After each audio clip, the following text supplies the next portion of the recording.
Welcome to Muted in Medicine, the podcast where we break the silence on the untold stories and pressing issues within the healthcare professional. Join us as we dive deep into topics that often linger in the shadows of medical corridors and are not discussed in conferences, meetings, social gatherings, and in the hallways. They are often hiding. From navigating errors and facing litigation to the often overlooked realm of mental health among healthcare professionals. Through candid conversations and storytelling, we aim to amplify the voices and shed light on challenges that resonate across the medical landscape. So grab your stethoscope and a cup of coffee and tune in as we uncover the layers of complexity in the world of healthcare that are so muted, yet so profoundly impactful. Hello, everyone, and welcome back to Muted in Medicine, the podcast where we break the silence on untold stories in healthcare. My name is Saba Fatima, and I'm your host for this podcast. I'm a pediatrician with a passion for helping healthcare professionals facing secondary trauma at work in healthcare. If you're liking our content, please subscribe to our YouTube channel and give us a review on Apple or Spotify. We talk a lot about resilience in medicine, but not nearly enough about shame. The kind that creeps in after a mistake, a harsh word on rounds, or a grade that makes you question your worth. In this episode, I sit down with Dr. Will Bynum, a family medicine physician and researcher whose work has helped bring the conversation about shame out of the shadows. Dr. Bynum is an associate professor of family medicine at Duke University and a U.S. Air Force veteran. He earned his MD from the University of South Carolina and PhD in health professions education from Maastricht University, where his award-winning dissertation, Out of the Shadows, explored shame in medical learners. He's a co-founder and co-director of the Shame Lab, dedicated to advancing constructive engagement with shame in medicine. Dr. Bynum, welcome to the show. Thank you so much for having me. We ask everybody when we start, what is bringing you joy in medicine today? People, definitely. And the great thing about my career is that I have the chance to do something different almost every day, whether it's working with patients, working with learners, working with research participants, mentoring or being mentored.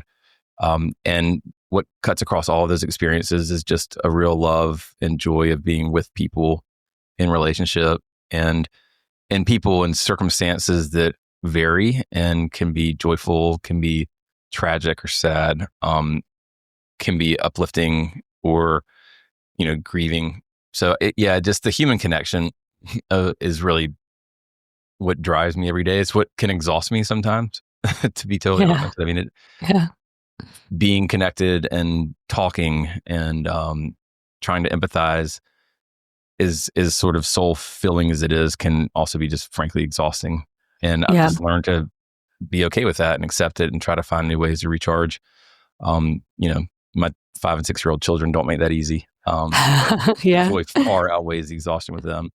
So I just every day presents a new opportunity to be in relation with someone. Yeah, that age is hard. I have a 5-year-old too, so I hear you. But it's what an honor, I think, to take care of these families. And as tired and as burnt out as we are, as you're saying, I think most of the people who have had on the podcast, they answer the same question. It's the people, it's the connection with the people. And so I think that's not what burning us out as providers, it's the other things. I followed your work for a long time. I think I heard the Shame series at the Nocturnists, and I read a lot. Like, I read some of the transcripts actually because I didn't have time to listen to the whole thing. But I was very intrigued, and I saw you coming out talking about this more frequently now. But what got you first interested in studying and talking about shame in medicine? Yeah, I mean, if you've heard me talk about this topic at all, you probably heard the story that led to it. I mean, it was an error that occurred when I was a resident. And while I was always a fairly emotionally in tune person, which helped me at the time to recognize that the emotional sort of avalanche, if not complete emotional free fall that I was in, I knew enough to know that there was something emotionally really happening. that I needed to get my arms around and sort of find my footing again. But I didn't know what it was that I was dealing with until I eventually just discovered it as a part of a proactive recovery process where I just needed to learn about what I was going through. And at the same time, I was getting out of a relationship in which I felt chronically inadequate and not good enough. That left me feeling, the combination of the two really left me feeling like I was just entirely outside myself. I mean, this was not myself. And to try and reestablish that, I just did some soul searching and came across a lot of resources, some good, some not so good. And the best one was Brene Brown's TED Talk on shame and vulnerability, which amidst an amazing body of work, to me still is her most sort of seminal contribution to the world, because it was one of the first times that anyone had really ever so openly and clearly and accessibly talked about the emotion of shame. And it was exactly what I was going through to a T. And it's so funny being someone that has always been fairly emotionally intact and in tune. Shame was not on my radar. And then once it was like, oh, wow. Not only do you feel this all the time, you're kind of a shame-prone person, explained a lot of things from past experiences. And then it gave me this very new and challenging and overwhelming and exciting way of looking at the world around me in healthcare and health professions, education, and relationships. Now as a parent, as a partner. So it was a transformative experience, personal experience that led me to it. And then I just took a real interest in it. And in the spirit of trying to have impact in the work we do and in our communities and in teaching and mentoring, et cetera, it's given me just an amazing opportunity to apply it every day, which is what we continue to do. Yeah, and I don't think I have heard this story. Also, our audience is slightly maybe different from the other audiences that you've talked to. So I'm curious, like we talked about an error. Did you feel isolated at that time? And how did you go from being so shameful to, now I know what's going on with me? How was that progression? Yeah, it occurred in early second year of family medicine training. I was on a labor and delivery unit. I was in that sort of unenviable place of increasing responsibility, lagging skills, and increasing expectations of myself, and then taking care of patients that started to see me as someone that was more expert, and you don't really go in and say, I don't really know what I'm doing here, but I'm going to be your doctor during this delivery. But the fact is that you're still learning how to do something, and you're in front of someone who expects you to be their doctor, and that's just a really challenging place emotionally to be. It's very risky. So that was the state that I was in. And then the error was during a vacuum assisted birth during a placental abruption. So it was a real emergency and it was a real unstable situation, but I caused a very, very severe maternal injury.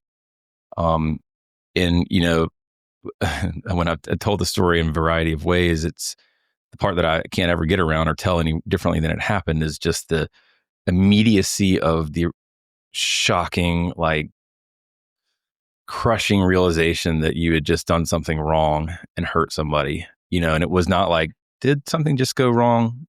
There wasn't an open question. It was like, this just went wrong, and everyone in the room knew it too.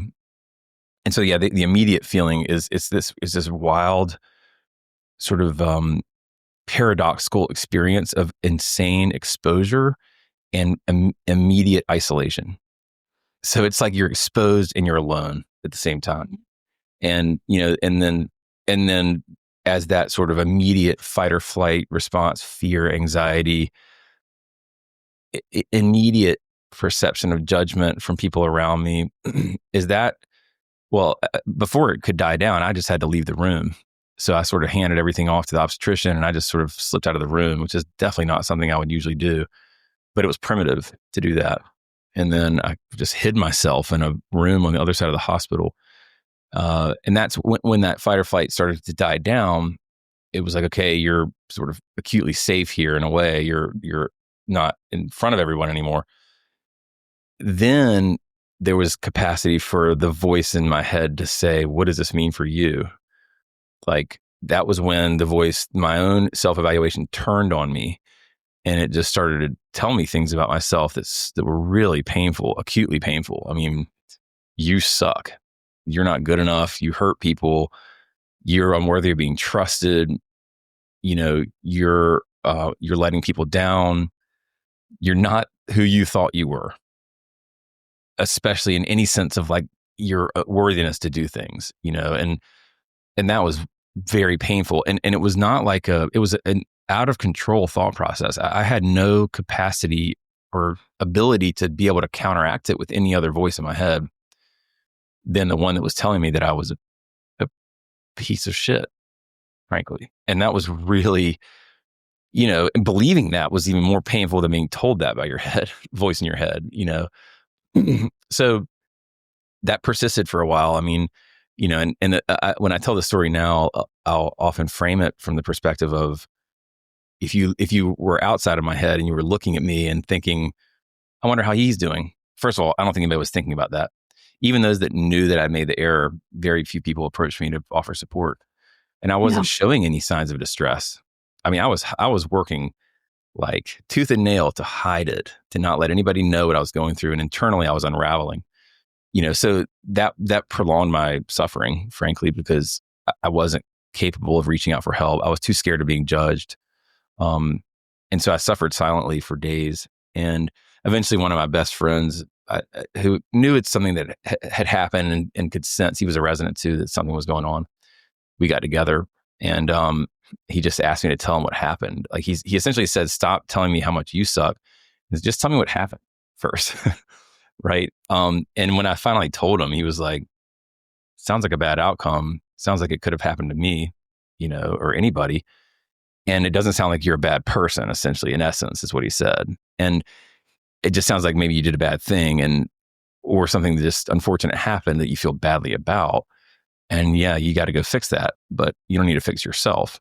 And I thought a lot about why that conversation was so transformative. That was the thing that really charted a new path for me. And it was because of my relationship with him, just deep trust, mutual admiration. I just, I could be vulnerable with him. I think for men, it's especially hard, to be vulnerable sometimes. Shame is a rough one for us. I think we're a very vulnerable population when it comes to shame, and so it was especially hard for me to open up. And he was just the right person. And he also took the time to listen. He really listened. And it wasn't just a performative thing. He was with me. And then he was with me thereafter. He checked in on me it's one of the things that made us as close as friends as we are now. And we talk about these things all the time now. So yeah. And then I discovered Brene Brown after that. And then it was like, oh, let me go figure out what this is all about around me and in medical education and the literature and in my day-to-day work life. And the fact is, shame is everywhere. And how could it not be? Like all of us are doing this amazing, very challenging, rigorous work, and our identities are deeply tied to it. And we inevitably fail at it, and we screw up, and we work in systems that make failure, likely, if not inevitable. And then we feel badly about ourselves as a result. And that's an understandable way to feel. So why aren't we talking about it more or researching it more? Why is it so taboo? So that's really what we're after. I mean, that's the essence. The essence of the work we're doing is just to make shame a thing that we can acknowledge and talk about and then begin engaging with. Yeah. You said some very important things. I think you said shame is everywhere. And when that event happened, you were exposed, but yet you were alone. And it makes me think, so shame is everywhere, but it's still invisible. And why is that in the medical profession? And you've done a lot of research on that. And I think some of us know some of the answers, but I would love to know from your perspective. Yeah, we call, my colleague Luna Dolezal at the University of Exeter, she and I do the bulk of this work together now. And we've come up with this heuristic, this saying of shame being a present absence. So it's kind of like a deafening silence, if you will. It's there, and it's not there because there's anything wrong with us or we're particularly sensitive. It's there because it's a human emotion that we've evolved to feel that is often triggered by falling short of standards and norms and expectations, and then attributing our failure to achieve those to a flawed self, global. Like there's something wrong with us, right? Is the reason why we fall short of those standards. healthcare is just absolutely littered with those standards. It's defined in many ways by standards and norms and ideals that come from the social contract, that come from first do no harm and the promises we make, that come from our own expectations of achievement, that come from the people in our lives whose respect and love we want to achieve. And we often do that through high performance. It comes through fears of reputation and loss of reputation, right? That reputation is everything in medicine, and it should not be everything in medicine. We should all care about our reputations. We should not be so tethered to them that in the midst of any human failure or letdown or slip up, we fear that we've lost a reputation we can never gain back. So, also what we do is so heavily imperfect and uncertain and failure laden. And then there's just a culture in medicine that says you're not supposed to feel certain things or feel at all. You're supposed to be stoic, or you're supposed to not get close to your patients. You're not supposed to feel shame, or you've got to be strong or else. And that's so deeply enculturated that we don't even examine its presence anymore and counteract it. We just accept it as normal. And when all that comes together in a place where we're doing the very imperfect human task of taking care of people, it's a total setup for shame. How could we not be feeling shame frequently? And so in a way, that's the imperative, is what I say. It's like the imperative that we have to deal with this, but it's also the opportunity. If we're all feeling this way a lot of the time, and if the system is sort of making us feel this way by its nature, why are we not bonding together and working through this together as a group of people that are susceptible? I think we're just missing a chance to really connect through these shared experiences rather than, see each other as threats or as sources of judgment, or as people we can't turn to. Yeah. I wonder a lot of it is, when we talk about mistakes, because we're taking care of patients. So if there is an error, then that, if you're not giving good that could translate to that, the patient care was inadequate. And so that's a big thing. And nobody wants to talk about that, even though that's so pervasive and the part that we're humans, I don't know if some of that comes from because the perfection has to be, patient care has to be perfect, even though it's not. We can come to terms with that, maybe by the way we're taught. Well, I think there's a tension that inherently exists, and there's nothing we can do about this. I think about it as patients are generally, I think, okay with us being imperfect, but don't be imperfect on me. Yeah. I think, and I have so much love and respect, just utmost respect for surgeons and anesthesiologists and proceduralists. Yeah. Whose imperfections have massive consequences for people. I mean, as a primary care doctor, mine most days don't, and I get to live a more comfortable life self-consciously, honestly, because of that, I think. But yeah, I mean, if you're operating on my child, be perfect. I hope and pray that you will be perfect. And when you aren't, I think it's hard to continue humanizing doctors when they're imperfect because of the consequences of it. As much as we want to be okay with our doctors' imperfections, the consequences on us as patients are so significant that it can be hard to do that. And we know that as physicians, right? And that's just, we have to be able to deal with that though, because nobody's perfect. Wishing it away or sticking our head in the sand or overcompensating by trying to actually be perfect is not the solution to that. The solution is we got to engage with it. And we got to do that collectively. I mean, individually, yes, but we have to create cultures where that type of engagement is possible and it's supported and it's uplifted. And we're not there yet. And I do think we can get there though. I mean, I have full faith that we have what it takes in healthcare. I mean, we're in this to take care of other people. It's not like we don't have what it takes. We just aren't operationalizing it yet. Yeah. And I think you said it very nicely, because it feels impossible to visualize because of the consequences, but yet it happens, and how we could engage with it better. I want to pivot a little bit. I know you've done some research on shame in medical education and with medical students, and I want to know more about that, because that's kind of pervasive too. The medical student is usually the one hiding in the corner and the one who's pimped and, all these things. So yeah, talk more about that to me. Yeah, it's been, I mean, I came into shame in medical learning because when I started experiencing it and identifying it, I was a medical learner. Now, 13 years into practice, I'm still so fascinated by shame in medical learning because I think it tells us a lot about our society, frankly, but it tells us a lot about our systems of education. It tells us a lot about achievement.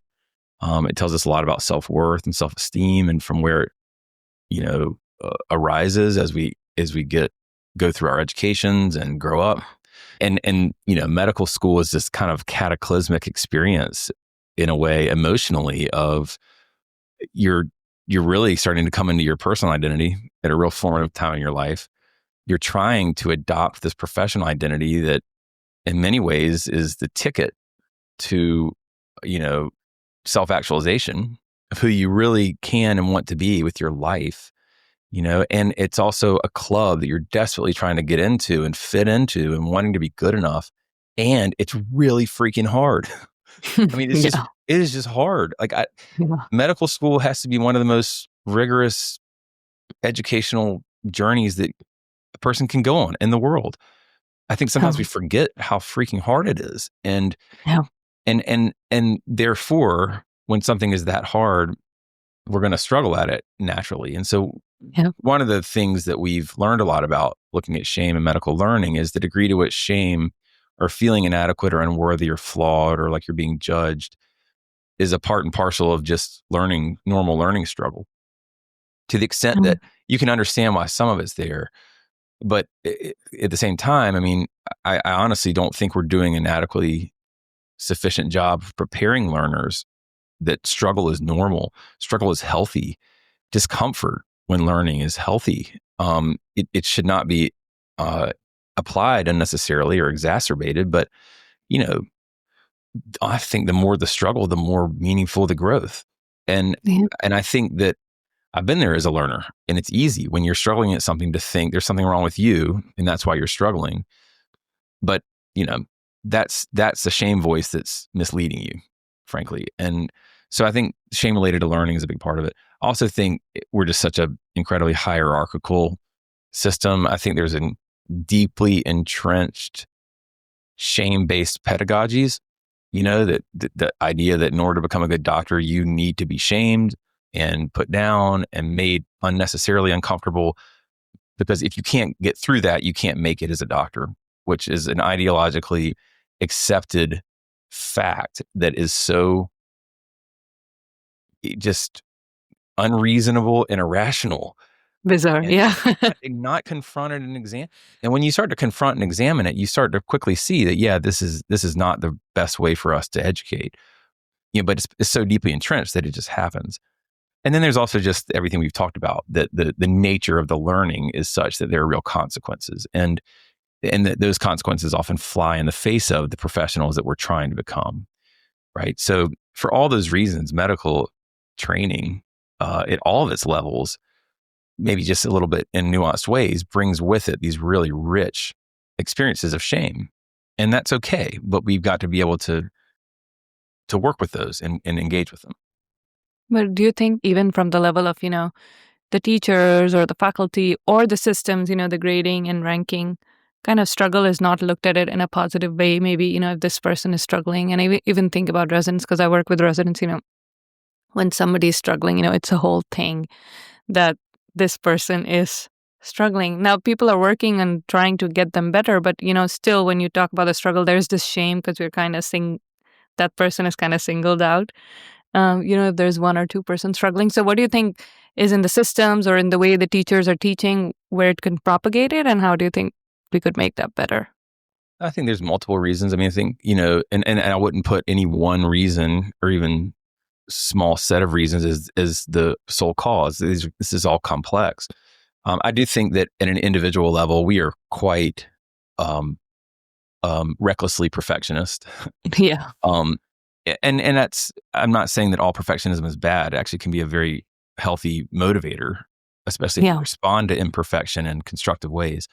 But the degree to which I think the average learner expects, to become competent at something like yesterday quickly is just unreasonable and not possible. And I don't think we do a great job of preparing learners for what is very healthy struggle. I also think that, I think that many learners, and I was this way, are very achievement oriented. There's a term in psychology called performance-based self-esteem. And we found that all over our data sets and medical learners, that I derive self-worth from how well I perform. And over time, I've been able to manage the relationship such that I've generally achieved high performance, and therefore I've achieved consistent self-worth. And then at some inevitable point in medical training, whether it's the first week of med school or, halfway through clinical year, your performance is going to suffer because you can't perform at a high level all the time when you're learning something. In fact, you're not actually performing at all. You're really rehearsing, but you can't perform. And if your self-worth is deeply tied to that performance, then shame is often right there with it, right? Because I'm performing at a low level and I'm not good enough. I'm unworthy. There's something wrong with me. So there's a major individual level set of sort of processes here that drive some of this shame related to learning. Now, our environments do nothing to help that. And I should say that. That's a harsh statement. I should say, on the average, they are ill-equipped to help medical learners navigate these emotions, particularly shame, and that they very often exacerbate them. And that's, I really think, giving medical educators the benefit of the doubt. None of us are trying to go to work and shame people all the time and make them feel humiliated and put down and distressed. I think we just don't know enough about these concepts, and we don't think about them enough, and we're not shame aware enough. It's just to see where they're playing out and to modify our behaviors and our teaching strategies. I also think that we have a lot of mistreatment that we deal with, and a lot of incivility, and there's a lot of gossip, and there's a lot of backstabbing that happens. And it's absolutely mind-blowing that I'm saying this about healthcare training. That one really we need to be able to sit with and need to rectify. So I think we have some bad behaviors in our environments. I think by and large, though, I should also say the environments are really tough places. They're tough places to teach and learn out in the clinical world, right? I mean, the clinical world is not an easy place to work right now. And to be. And so then to bring an education process into that is going to be fraught with challenges, and it just puts more responsibility on the educator. And so we've got to be able to rise to that occasion, but it's hard to rise to that occasion when we're burned out and we're being sort of left behind in the system. So, it's multifaceted. And in a way, it can be kind of overwhelming and depressing. The way that I really have come to understand this is just new ways of tackling problems that have evaded us in the past. And that is very motivating if we can come at this with a new lens or a different lens and say, how can we start tackling some of these problems? Yeah. And what are your thoughts on like grading and ranking and failure? Do you think that's an important part of teaching and medical education, or not really? I don't think it's an either or thing. I mean, I think that I was a program director for 4 years in a residency. And so I understand the challenge of sifting through 700 applications for 6 slots. I understand the need to have some degree of standardization. But the degree to which we attach grades to future success potential, the degree to which learners attach grades to who they are as people and how they value themselves or feel valued as people, that's so out of control that honestly, it's like there's too much toothpaste already out of the tube. There have been times when we've been in deep analysis of our data where we start to really draw lines back into early educational experiences, where I'll have this really kind of heavy realization that the only way to really fix this stuff is to completely change our entire system of education because it's so deeply entrenched. I mean, grades and class ranks and standardized tests and the need to distinguish oneself. It's so entrenched socially. And I think probably more so than ever now. I mean, college is more competitive than ever. Prestige is more important than ever. I think people derive more and more identity from those prestigious sorts of accomplishments than ever. We're all trying to manage impressions of ourselves through social media and these forums that aren't really real life. So rather than seeing that as like, oh, we're all screwed, the system's screwed, Yeah. better, I don't see it that way. I mean, I do see deeply entrenched challenges here, but what I see as hopeful is if we can start to understand and acknowledge some of those currents and some of the things that people might bring with them into our institutions, can we better equip ourselves to support them in new ways of learning and thinking, new ways of assessing their self-worth, of deriving self-esteem or maintaining broad-based forms of self-esteem? Can we humanize them? Can we make them feel authentically included and give them chances to authentically self-express? Can we be these incubators within a broader educational system that's working against us in a lot of ways emotionally, and then give learners what maybe they've never had the chance to really experience before? And then if you can do that, then I think you can really push them to the highest levels of achievement, right? I mean, you can create healthy discomfort.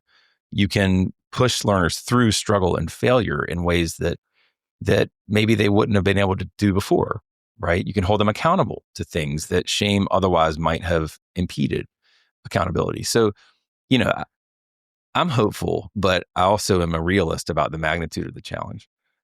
Yeah, it made me think about, so I told you my daughter is 5 and she had to participate in this art competition and she didn't win the prize. And the moment it was announced, she cried so hard. And this was probably her first time, ever being in a competition where people were being graded. And it made me think, my first instinct was, she needs to learn because there's going to be more failures in life. And, but then I also thought about, is this really good? She didn't need that at 5 years old. And I didn't answer that question. So I don't know what you think. I think about this a lot. I mean, I do think I'm signed my kid up for a sports league recently, one of my sons, and they said in the application, we are a single trophy league. We get one trophy. And we think that's really important because we think it's really important to learn how to not be a champion, just as important as it is to enjoy being one. And I could not agree more. What I think is what I want to instill in my kids, right, is the ability to put forth full effort, to be wholehearted, to not fear failure, to go for it, and then to not be the best. I would love it if they're never the best, if I'm being completely honest. To be good enough, to be better than you were before, and then to create self-worth around the effort and around the product of that effort, but that isn't measured and it isn't relative to other people, but maybe it's relative to you and your own growth. Just developing authentic self-worth that isn't so tightly attached to achievement, especially objective achievement, is something that I hope for them. Now, at the same time, they've got to make grades to get opportunities to do things. So we're gonna have to deal with that.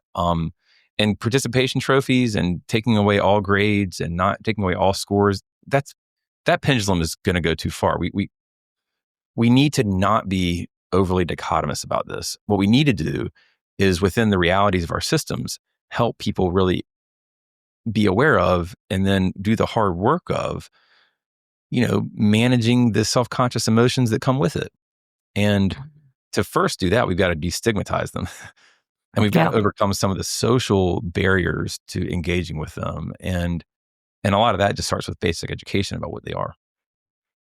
Yeah, I like what you said about finding their worth in the effort, but I also know it's a harsh world out there. So talking about, I think, just going on to what you said, just expanding on that, I think you've done some work on shame competence and you've done some research on that. What is that and how can we instill that? I think we're talking about kids, but also in, medical students, residents, how can we do it at a later age too? Because I think at this point, all of us already have it. So we got to start fresh. So Luna, my colleague, Luna Dolezal, and I, we've been in an application stance for a long time with the work we've done. So she's done a lot of work on shame in medicine. She's a philosopher and a medical humanities scholar.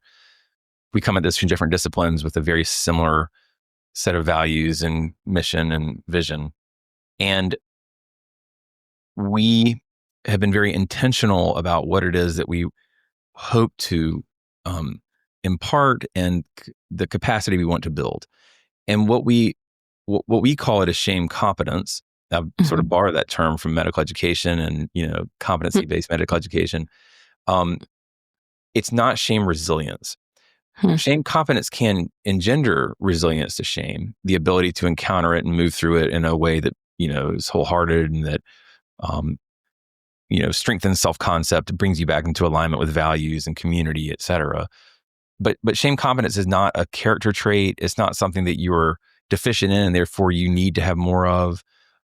It's not something that we set as a standard for just being good enough, right? I mean, resilience has a little bit of a connotation to it these days anyway. What shame competence is simply, it's just a set of skills and principles and practices that we all can learn to varying levels and that we can apply within our daily lives. We look at shame competence primarily from the lens of work. So our mission is to make shame competence a standard of professional practice. If you're in a professional practice setting, doing professional level work, then we think having basic shame competence is a key standard for that practice. What it entails is the ability to maintain awareness of shame. So to acknowledge that it's present, to acknowledge that we all have the capacity to feel it, to acknowledge that it's probably occurring around us or within us, especially in certain types of situations. It's the ability to recognize it. You'll never know for sure how someone feels about themselves, but there are a lot of clues, cues, behaviors, forms of self-talk, action tendencies that can suggest its presence and then give you the opportunity to engage with it. Shame competence entails the ability to proactively respond to shame in a constructive way, either in yourself or in other people. And there are various strategies and simple, tactics and approaches you can take to do that.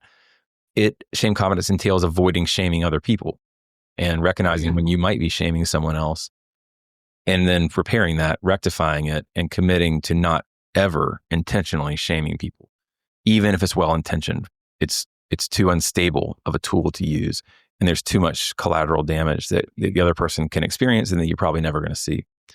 And then the fifth, and maybe the hardest pillar of shame competence, is to transform our organizations. I mean, shame is a distributed emotion. It occurs within us as individuals. It circulates among people and relationships. It becomes operationalized in institutional structures, and it's a societal level emotion. And so really the high level work on shame competence comes at examining our organizations, their policies, their practices, how they, set up spaces, how signage happens on a bathroom or in a parking lot, and examining where those policies and practices and material conditions have shame embedded, and then beginning to do the work of changing them so that we mitigate the potential for organizational shame to occur. So that's what shame competence is in a nutshell. What we try to do is just help people build some of those fundamental, building blocks of knowledge that then they can begin applying in their own work and doing the work of engaging with shame constructively when it comes up. What are some of the things that you talked about? There are some tips and tricks, how you can talk to yourself or, get yourself out of shame in that moment. Do you have any practical tools for any med students or residents or learners who are listening?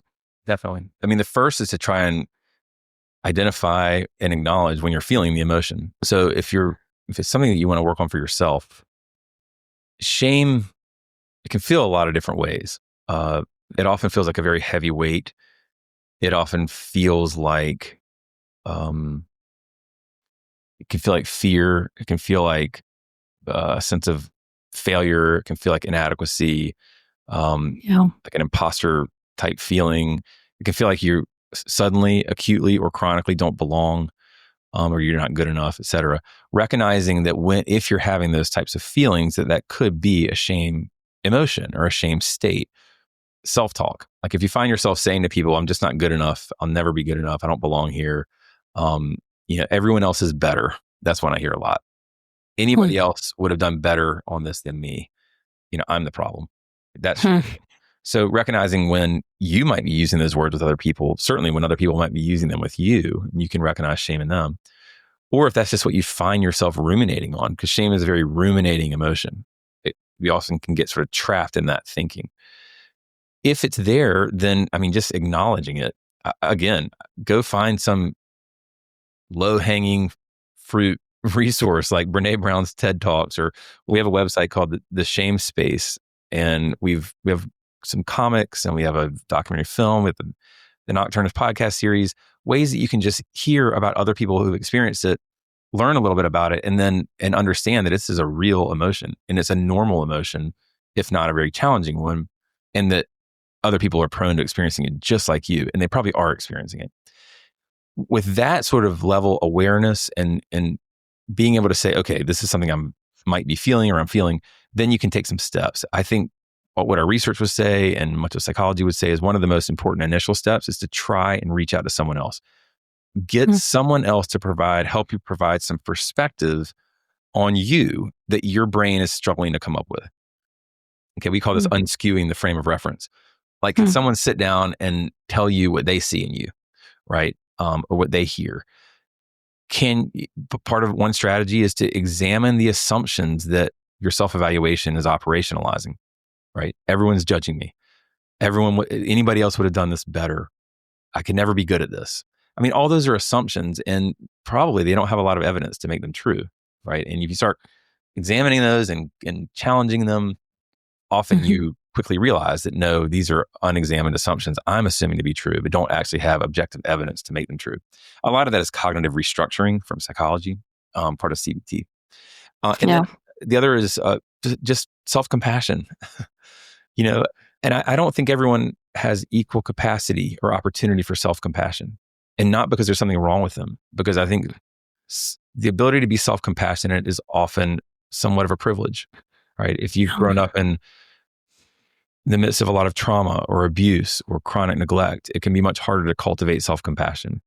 So sometimes cultivating that means working with a therapist, getting professional help, reaching out to people whose love and affection you need.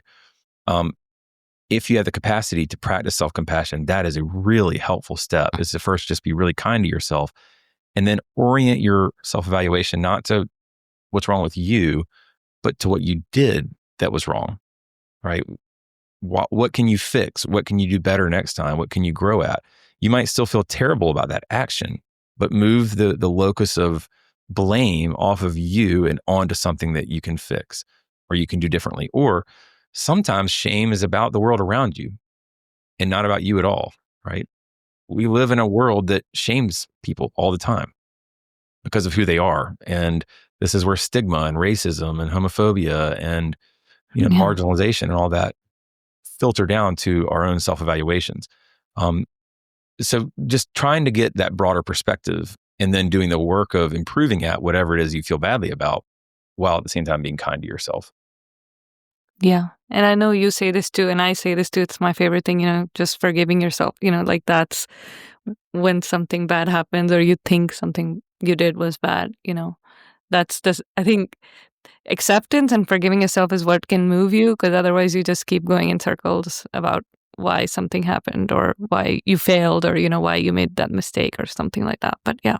Well, and that often is not a very productive, constructive place to be, especially if you're wanting to grow and improve and feel better. It can be sometimes a bit comfortable because it's safer actually to stay isolated and not risk having other people see you the way you're seeing yourself, doing things that would make you feel more shame, et cetera. There's a safety there. So it is a psychological defense. But it doesn't tend to orient us to the type of growth and learning and recovery that lead to that more transformative path out of shame. And so feeling shame is, I think, is normal. Being shamed is not normal, but feeling shame is normal. Staying in shame is often not very healthy. and that's where sometimes we need help to do that. One thing that many other people have said well before me is just treat yourself like you would treat someone you love.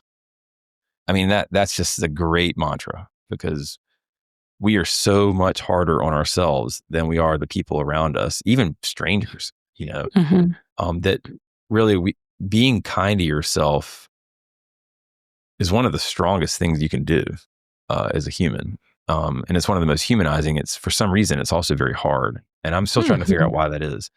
And I only know it's hard because I struggle with it. Yeah. You talked about, asking somebody for an opinion or having somebody else tell you. Does that go into a cycle of, you need validation from others to make this work, and your internal person may not believe it too if you're like having that shame, or you think that's good? I was kind of wondering, you should be able to like yourself for who you are and not getting validation from another person. I had the same thought as I was saying that out loud. I don't think there's anything inherently wrong with needing and receiving and being reinforced by external validation. Sometimes when shame is so potent or entrenched, that's the only form of validation that is possible, is for someone to come along and say, no, you are good enough. You're worthy. You're worthy of love. You're worthy of affection, whatever it is. Being fully reliant on external validation can be precarious, because those sources of validation are going to fail you sometimes, and or they're going to turn on you. Yeah. I mean, this is a relationship 101. If you become too dependent on someone else's affection to make you feel worthy of love, and then they withdraw it, that's rough. Yeah. Right? And that's always going to be rough to a degree. But being able to still deeply possess a sense of self-love and self-respect and self-appreciation, I think of it sometimes as a nice backstop. And sometimes that's enough. There are times, though, and I have worked on that my whole life. There are some times when that just isn't available to me, and I really need someone else to come along.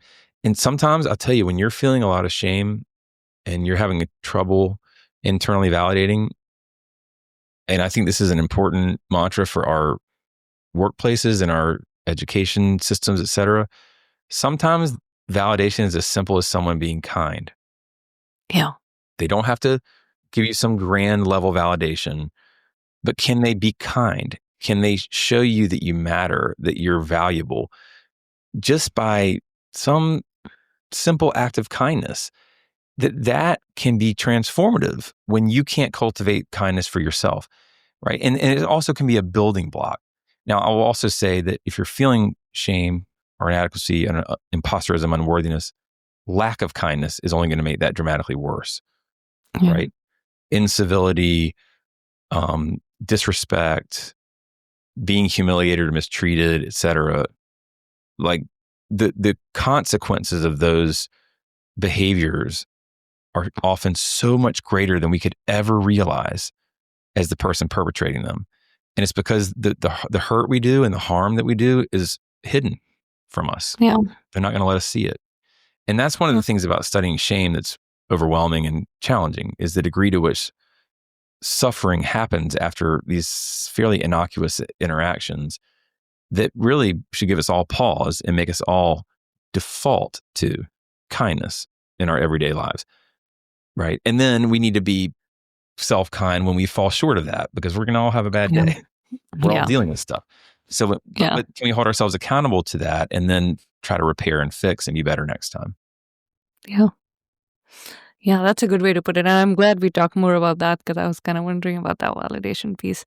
About medical educators, teachers, how can they recognize, when a learner has shame, and is there any statements, or when you're doing feedback, or how can they make the experience better? Lots of ways. First, be aware. This is shame competence, the foundational level, right? Is just be aware of the possibility for shame. If you're giving someone challenging feedback, if someone's really struggling, if they're going through remediation, if they make an error, and you're interacting with them after that, pretty high risk that they might be feeling badly about themselves. And don't be annoyed by that. And it might mean a little bit of extra work for you to care about that, right? And to support them through it. And that, I think, is one of the responsibilities of being an educator and a mentor and a supporter. So recognizing that this emotion is possible, if not likely in a lot of scenarios. And then just looking for it, same self-talk I mentioned before. If people are using that type of self-talk, I'm just not good enough. All my peers are better. There's something wrong with me. One of the ways you can sometimes get to that self-talk safely is to just say, hey, I can imagine this is hard. Can you tell me a little bit about how you're feeling about yourself right now? That's a little bit of a more direct question than how are you feeling, because it takes, I like that. this self-conscious level that we often talk around. Yeah, how are you feeling about yourself? And if you're a trusted person and you're coming from a place of caring, and people are ready to tell you about that. So if you start to get the sense that there's a real sort of negative self-evaluation happening globally, then it's about trying to help manage that, right? You don't need to therapize people, and you're not taking full control of their emotional experience, but can you sort of at least nudge them away from the sort of damaging self-assessment and more towards something that they can really begin operationalizing, fixing, and so I want you to just be kind to yourself right now. Sometimes you have to remind people the way that you see them, right? Because they can't cultivate them themselves. I see you as a learner who is super committed, working really hard, and really struggling right now with this task, right? I see you as a good person who's engaging in some unprofessional behavior, right? And we're going to fix this behavior. I think you're a good person, but let's fix this behavior before anybody else gets a different impression. There's ways that you can shape feedback and these interactions that really point people more towards actions and behaviors and away from the self. There's also ways you can easily pile on the self. You're unprofessional, right? You're not going to make it in medicine if you keep doing these things. Your peers, you're falling way behind the level of your peers. There are some of these very easy ways to provide feedback that can exacerbate shame or induce it. And so we have to be really aware of the type of feedback we provide, how we provide it, and towards what we're orienting the learner. And then also just, again, being kind, maybe being vulnerable yourself, sharing an experience, struggle that you went through, calling out the emotions. You don't need to necessarily say, I think you're feeling shame, but just say, I can tell you're feeling inadequate or like you don't belong or unworthy. I've felt that before. It's a common way to feel. Here's how I got through it. I think the higher up you are in the hierarchy, the more vulnerability you express, the more potential that a learner is transformed by it. So yeah, I mean, and we do all sorts of training, and this is the kind of stuff that we try to teach, and that people begin implementing in their day-to-day work without becoming expert at any of this. Yeah, I'm going to use that next time. How are you feeling about yourself? It probably will open up a can of, I was thinking as you were talking, like I can be their therapist because I'm not good at it. But yeah, I like that you gave some actionable things that, you could say in that moment because when they're feeling a certain way. So yeah. If I just respond to that briefly, we are all experts at shame. I mean, really, like we're all experts at it because we're all humans that feel it and have felt it. We maybe just don't have the comfort yet of talking about it, but this is not a foreign concept to the vast majority of us. That's true. It's really not. And so if that's a real opportunity, is to say that maybe, I don't need to have like all the right words to say or whatever, but can I be kind? Can I be validating, and can I recognize that like this person needs, something of me right now? And, all of us have the capacity to deliver that, but it also means breaking down some barriers around, our vulnerabilities and breaking down some of the hierarchy and humanizing ourselves. So it's all very possible. It's just aided by some basic, emotional literacy that is what we're trying to teach. Yeah, that's awesome. Is it have you seen shame more common in a certain gender? And, you being a male talking about shame, it's probably, you said, it's harder for the male gender to express it or, so do you know if it's common in one gender versus the other? Yeah, we think about this all the time. And I doubt, yes, other scholars could talk much more eloquently than me about this. I'll tell you from my own experience as a researcher and someone that talks a lot about this and drives a lot of ways to engage with this topic. The participation among men is drastically lower than women. Almost across the board, we're 20 to 25% participation or less as men. Rarely, if ever, are they in the majority. So they're not engaging with this topic the same way. Male shame is loaded. It's a loaded concept. It's a social concept. From a young age, and especially in the United States, which is a very individualist society, we're just bred to think that we need to be strong and that emotion is weakness and that masculinity is the practice of either down regulating emotion, not showing it, of being strong. And there's a lot of just social drivers of an intolerance of shame and an intolerance of vulnerability that frankly just makes us even more vulnerable to it. Because we're being intolerant of things that no matter what our gender or sex or race or ethnicity, we're all humans. We all have evolved as a human race, and shame has been a part of that evolution. So it's not like men are any less susceptible to it. It's just that it's more intolerable. And often what that can do is, because we still experience shame, if not even more potently because we aren't supposed to feel it, we can often transfer it. That intolerance makes us transfer it to other people. This is a shame to violence conversion is often talked about here, but it could also be that shame to humiliation or aggressiveness, putting other people down. I'm not saying that. Anybody can do that, not just men. But I think the intolerance of shame among men in general makes us perpetrators of that, or potential perpetrators of that. Maybe even more so than other genders.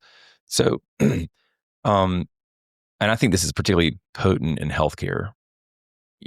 It traditionally was a male-dominated field, white male-dominated, and power was consolidated there. Power still is consolidated there in many ways. And I think that I ask myself all the time, what are all the men in medicine doing with all their shame? And if you follow that thought process, it probably takes you to some challenges and problems we've been trying to solve for a long time. Again, that's the opportunity of shame, not just the imperative. Is it can maybe start pointing us to new solutions and new ways of providing the support that men need, for example, or addressing, toxic masculinity in meaningful ways that make men feel supported and not just ostracized. There's the shame lens is a really powerful concept, and it's a powerful tool. And if we're going to engage with men around their shame, we've got to do it in a certain way, right? Because we are a vulnerable group, and we are going to need a certain type of calling in. And I think we're going to need a community of men that start engaging with this among men to really start that movement. Yeah, that's very important. I'm glad we talked about that. How do you practice medicine today? Is there still shame in the picture? And when you're telling your story, how do you feel about that today? I think we're going towards our end. I just really want to know about that. Shame has changed. Shame, competence, if you will, or awareness has changed all my interactions with people. Not dramatically, but all the time. But it's always there. And it comes up all the time in my work with patients. And I'll call it out, not in a way of like, kind of a gotcha type thing, but to say, hey, I think it sounds to me like you're really beating yourself up here, or you might be feeling shame. And I happen to study this, and let's talk more about it. And that some of the breakthroughs I've had with patients have been amazing once they feel safe enough to talk about whatever's making them feel shameful. Then we can do the real work of advancing health for them, right? Because we know from some research, and I certainly have seen it anecdotally, shame in patients can drive many of the same behaviors it drives in us as professionals: avoidance, isolation, transference, numbing, so on and so forth.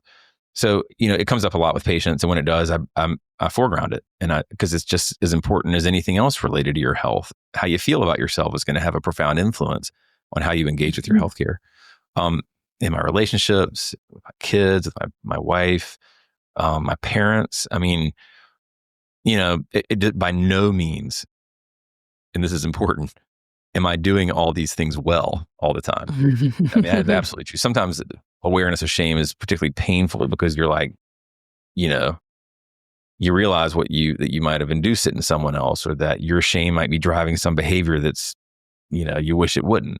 So I'm not saying it's an easy road or perfect, but I do think it helps me manage complex relationships or complex interactions with a little bit more awareness and ability to manage them effectively. And if nothing else, it gives me the opportunity to apologize and repair more often. And that's one thing I've gotten good at. When you're shame prone, person, I'm very prone to apology and repair, and that's one of the ways I cope.